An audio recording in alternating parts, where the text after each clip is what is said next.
my YouTube supporters. We're up to 114 now. Appreciate all the love you guys have been showing.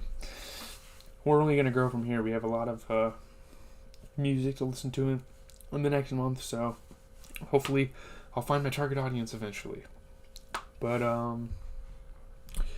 this is the last YouTube video of the day. If you want to tune in some bonus content later tonight, GZTV Live on Twitch, we will be streaming probably till about 2 in the morning, so that'll be lit. I think I want to do a reaction. I've been watching the Bobby Lee Impulsive episode.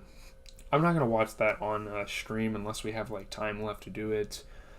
I have like 40 minutes left of that podcast to watch, but after this I'm probably going to play some 2K, grind out, because I got to get that series jump started pretty soon here.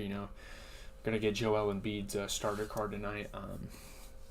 But we're going to get through Better Call Saul. We're opening Season 6, and by the way, I had to spend $25 to get all of Season 6, but it's going to be exciting. I can't wait to see how this show ends. I'm going to have to be patient, though, because once we reach the Breaking Bad storyline, I think we're going to have to rewatch everything to make it kind of mesh together. But right now, they're not there yet. There's a lot of key characters from Breaking that aren't on Breaking Bad that are still alive. You have Nacho Varga, you have Lalo Salamanca. Those are just two major people that are still up and going. But, opening. There's an opening in a main story. It's pretty distinct in this episode. So, in a flash forward, authorities remove possessions from Saul Goodman's vacant home. This is like fast forward into the future. Pretty much every single season of Better Call Saul has had like some sort of flash forward into the future. As a cabinet is loaded onto a truck, Kim Wexler's souvenir tequila bottle stopper falls into the gutter. So it's kind of nice to know that Saul always had Kim with him, even through his struggles. And we know what happened from Breaking Bad. If you haven't watched Breaking Bad, I'm not going to spoil that for you, but yeah.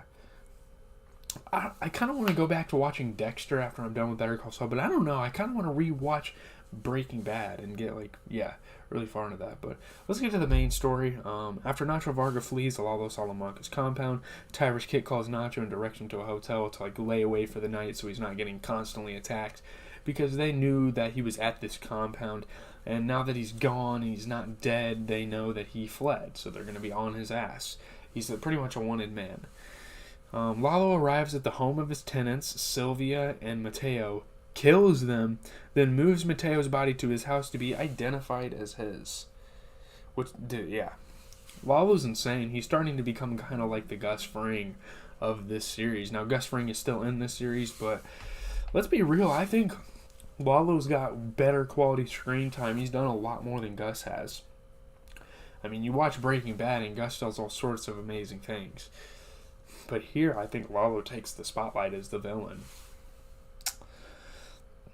It's really interesting because Gus isn't a villain in this show. I think that's really fucking awesome. He's not even considered a villain at all. He's finally kind of like a neutral arc. But Juan Bolsa calls Gus Fring and tells him that Nacho aided in killing Lalo and that the cartel has placed a bounty on him. He did aid in it. I'm pretty sure Gus knew that, but Gus has got to put a facade on, kind of play it cool, because he coordinated the whole thing. He planned the whole thing. So, yeah. Let's see. Gus questions the circumstances, wondering why the hit team members are all dead if they succeeded in killing Lalo. There's no way this mission went smoothly if everybody fucking died. Lalo had to have fought back. And given that everyone died, wouldn't that mean that Lalo killed everybody and escaped? I don't know. Gus is questioning if the job's even done. He's a very smart mind. He's very subconscious about things. He knows a lot of things.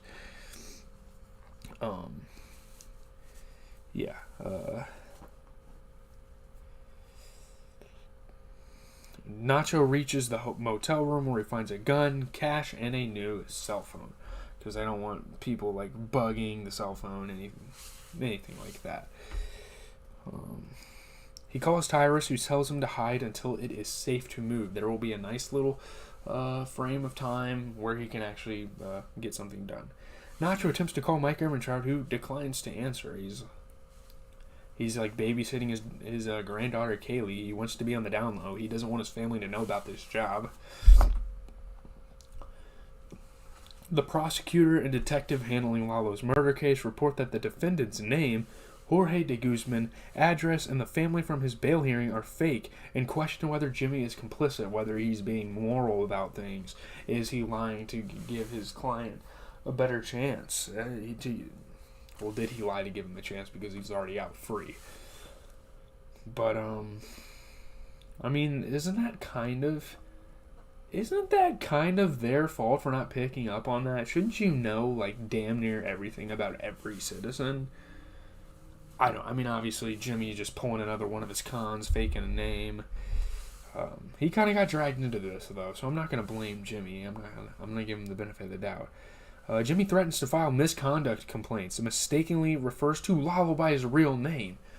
He kind of plays it off, but they're like building suspicion that he's been kind of tampering with things. He's been kind of like corrupting the case. He explains away the error, but afterwards silently berates himself. He's like, damn it. Why the hell did I do that? Why did I say his name to even give them a hint that he's not Jorge? I mean, they're already suspicious enough, but for now, he gets out of the situation. All is going good. He's still successfully bailed out of prison.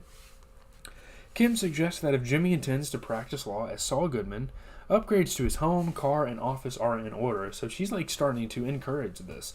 He's safe. She realizes like what it takes to be Saul Goodman now, and she's kind of finding an understanding. She's like, okay, he's legit. He's down to do anything to keep up this name and whatnot. So I'm going to give him some respect. So she's like prodding him on to like get a new office and stuff like that. They decide to follow through on Kim's plan to force a resolution of the sandpaper case by ruining Howard Hamlin. So they are going in full pursuit of Howard Hamlin. Later, as Kim surveils Howard and Clifford Maine during a round of golf, actually the same place that Kevin Wachtel plays, which is, I guess it's just the lawyer place, Jimmy sneaks into the locker room and plants a bag resembling cocaine in Howard's locker. Now, obviously, it is not cocaine because Jimmy doesn't sell cocaine. He doesn't use cocaine. It's just baby powder. It looks like cocaine. When it's put in a little baggie, there's no way anyone in their right mind would think that that's baby powder. Jimmy narrowly avoids being caught, and Howard and Cliff find the bag, which Howard explains away as a prank or an employee's mistake. He's like trying to reassure Cliff, like, no, this is not me, this is not something I would do, and obviously he's right, but Cliff is kind of like confused. He's like, wow, what the hell? What's going on with this guy? But Lalo intends to enter the United States, but before hiding in the Coyote's cargo truck, he calls his Uncle Hector to say he is alive and he believes Gus was responsible for the attack. I don't know who else would do it. I mean, maybe he assumed Nacho, but Nacho isn't even like on the larger scale of the operation to like get him off the face of the planet, and he doesn't even know that Nacho's like betraying him, so that would be dumb. Hector advises him to find proof the cartel will accept. Lalo realizes the proof is not in the U.S. and decides to stay, and this is kind of like the cliffhanger. The Coyotes refuse to return his money, so he kills them, returns the money of the others who paid to be smuggled, then uses one Coyote's pickup truck to drive away. Yeah, so Lalo's at Salamanca, no 21, but he's gone savage mode. Like, he no remorse for nothing. He doesn't care about anyone. He's just firing his gun. I like it. I like this character arc. I like that he's going to be like a really big part to cause problems for Gus. And he already caused problems for Jimmy, which is why I'm saying, like, he is the villain of this series ever since he was introduced. But let's get to the reception. This is a very highly reviewed episode. This is a really good episode. Bob Odenkirk and Rhea Seehorn, great performances. A lot of praise. I'm pretty sure they are an IRL couple, which I'm just now learning this.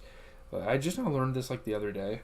I think that's kind of cool. So Rotten Tomatoes obviously reviews this show all the time. They gave it 100%, 10 reviews, 9 out of 10. Very positive reviews. The episode is strong, twisted, and gripping. The writing must be hailed as a masterly curtain raiser. One that managed to pick up the story right where it was left 2 years ago and hurl it forward at a promising pace. Like, we are literally like zooming into the future here. Morris's direction in the opening scene was awesome. Kim's con against Howard at the country club was kind of It's kind of like it's kind of dimmer and daffier than the rest of the show, and pointlessly cruel. I don't know why the hell they carried out in doing it. It's kind of unnecessary. You know, Howard's been out of their life for like a couple of years now. I don't know what the hell made her think that was. Yeah, I don't know. And obviously, it's not her. It's the act. It's not the actress or anything. It's the show creators that like decided to do that.